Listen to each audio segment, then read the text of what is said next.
Hello, thank you so much for joining me in a brand new video. This time I have the exciting task of unboxing the Xiaomi 15 Ultra for you. Let's get started. This was indeed the year when Xiaomi finally made the decision to sell this incredible device in Mexico. So now you will be able to purchase it through official distribution channels, complete with warranty and a few other benefits. The launch price for this model has been set at 34,999 pesos, which positions it almost at the very top of the devices available in this bar format category. On the screen, you notice the reference price listed in dollars, just to give you an idea. However, keep in mind that the prices here are different from those over there. In Mexico, it has been introduced as the sole configuration available, featuring 16 GB of RAM and 512 GB of storage. Let's go ahead and unbox it to explore and discover what it has to offer. Immediately, the box doesn't appear ultra slim, so let's proceed to open it. We are directly faced with this second box, which is quite thick as well, so let's find out what it contains. I would have preferred to see a holster with solid padding or something like that, but well, that's what we got included here. Fortunately, it comes with the cable that goes from USB to USB-C. In this regard, I think the experience won't feel very modern. I would have liked to see it go from USB-C to USB-C. Plus, the cable doesn't seem to be very long, but well, let's see what else we have here.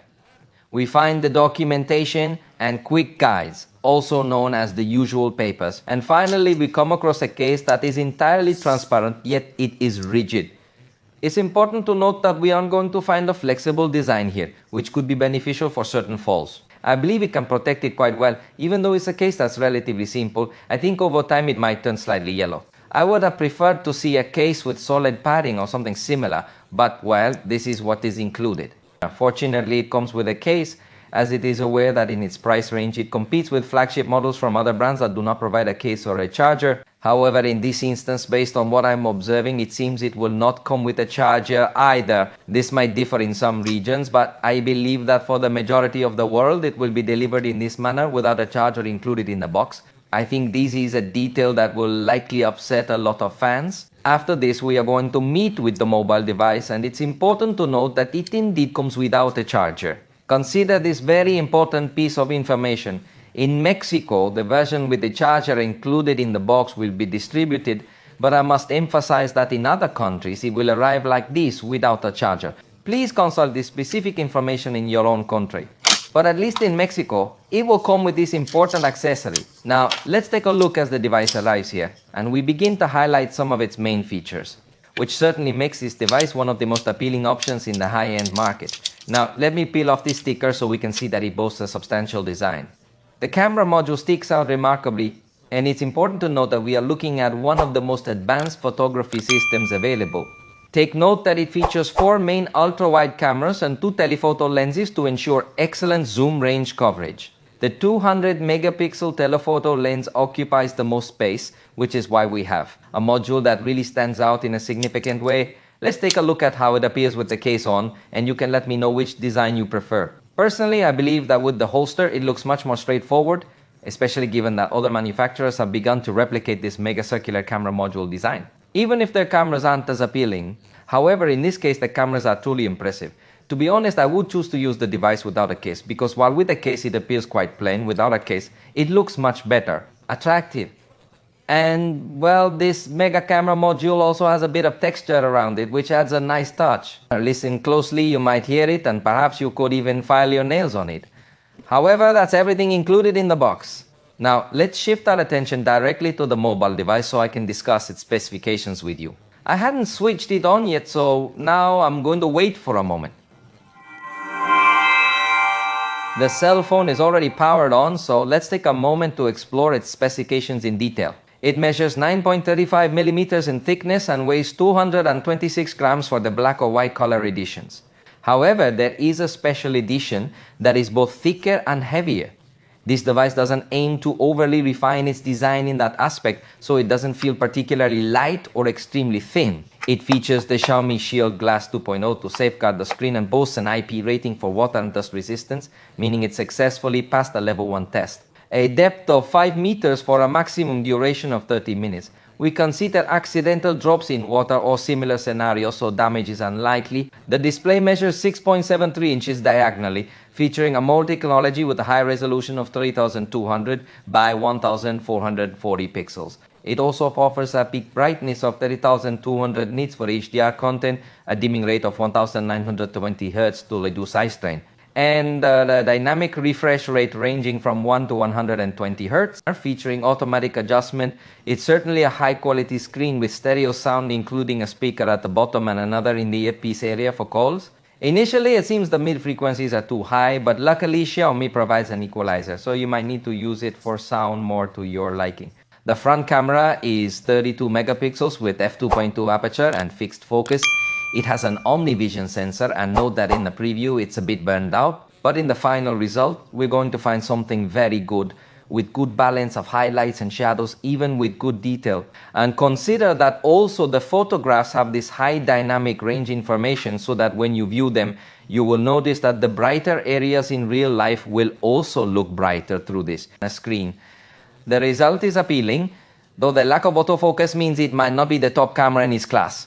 Thankfully, this front camera can record in K at frames per second. On the back, we have the impressive system.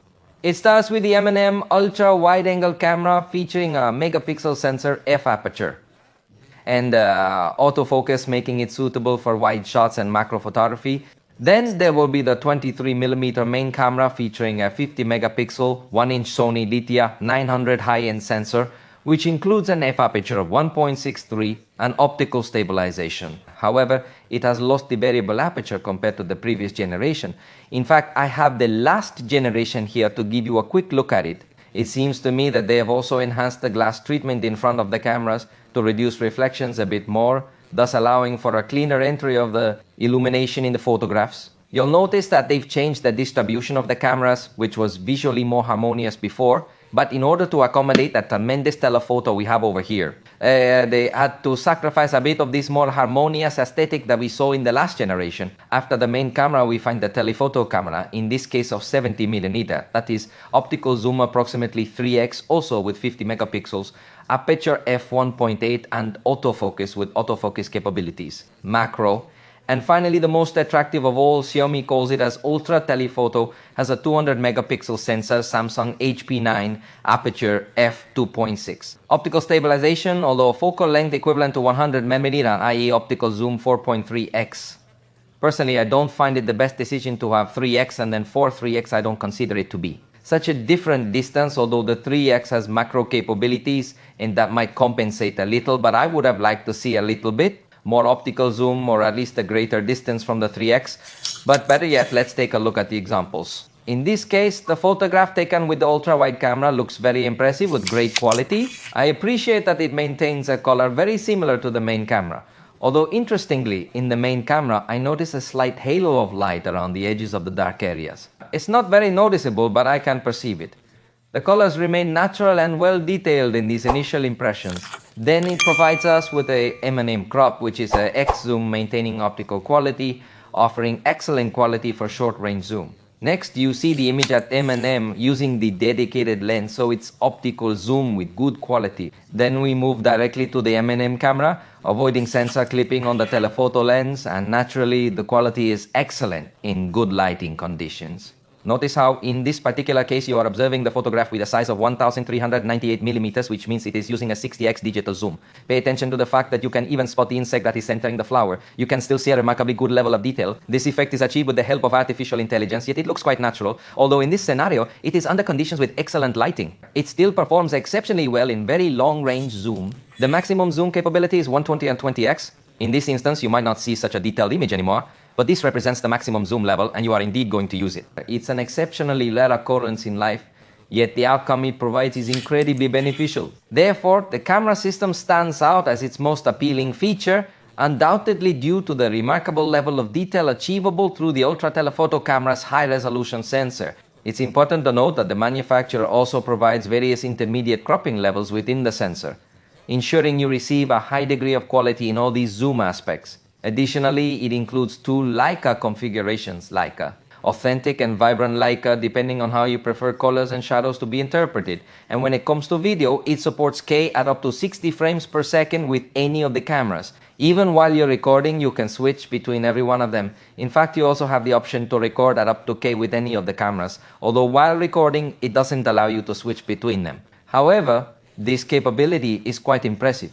And actually, we will also discover 4K to 120 frames per second, but only with the main camera and the ultra telephoto camera. In the review, I will provide more details, but as I mentioned, the camera is the most appealing feature of this cell phone. Nevertheless, the battery is also quite appealing, at least in terms of its official capacity. We will have 5410 mAh with support for 90 watts charging. The charger comes included in the box in certain regions, while in others it does not. It also supports wireless charging at 80 watts, which makes it quite appealing in this regard.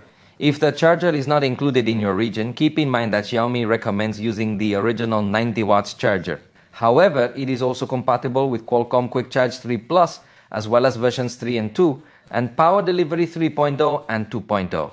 Although these do not utilize the full charging capacity that this device can handle, you can still charge it with these chargers if you wish. Content of that particular style. And they will still charge quickly, but they just won't charge quite as fast as they would if you were using the original charger. Within the operating system, we will discover HyperOS 2, which is based on Android 15. It has various artificial intelligence functions along with Google's Gemini. Additionally, we find writing functions that are directly integrated into the keyboard, dynamic wallpaper generation, a photo editor to enhance resolution, and also to expand the image and enhance framing, and naturally, it can also eliminate objects and create edited videos using artificial intelligence. Additionally, it can transcribe your voice recordings while identifying different speakers. It can summarize and translate, and soon will have the capability for real-time translation among various people. It can even handle translating calls and conferences. During the review, I will provide you with numerous additional details about its compatibility, along with demonstrating real-time subtitles for any content that you're looking at. So it brings several artificial intelligence options, including also Google Circle to Search, which was previously exclusive to Samsung devices, but now it's coming to other brands as well. The integrated in-display fingerprint reader is ultrasonic, quite fast, and we will find 16 GB of RAM with 5 Swan GB of storage. So it is very good in this aspect. Also, you notice immediately that it is a high-end device. Finally, the processor is the Snapdragon 8 Elite, built with a 3nm process. If you're into numbers, in Geekbench, it scored 2,902 points for single core and 8,788 for multi-core. In Antutu, it achieved 24,79,018 points in my tests, though results can vary. Clearly, it has plenty of power, and to help keep it cool, it uses Xiaomi's dual D-channel ice loop system. In the review, I'll demonstrate specific tests on its performance in applications, video editing, games, and more, allowing you to see its capabilities firsthand, along with various photography and video examples. For now, that's all for this initial look at the Xiaomi device. I hope you enjoyed it. Stay tuned as I'll aim to complete the review as soon as possible.